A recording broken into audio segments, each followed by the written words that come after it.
Adică nu mai fac nimic, stau așa și mă distrez. Cum, mă? Cu ce? Cum? N-ai cu ce, n-ai cum. Să mă uit pe sus, să număr stele.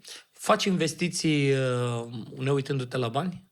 Când te bagi în ceva să spui, bă, dau 1.000.000, că iese, nu iese, am pierdut 1.000.000 de euro. Nu. N-ai făcut niciodată. Mai bine îl dau degeaba, ia. Sau vrei să scapi de cineva, dă-i bani împrumut, dar nu mai lua înapoi. Sumă mai micuță. Ia-i nu mai mi dă înapoi, ca să nu mai șerg. Dacă ți-i dă ce... Ai văzut că am fost corect, mai dăm. Și începe... Nu. Nu împrumuți bani.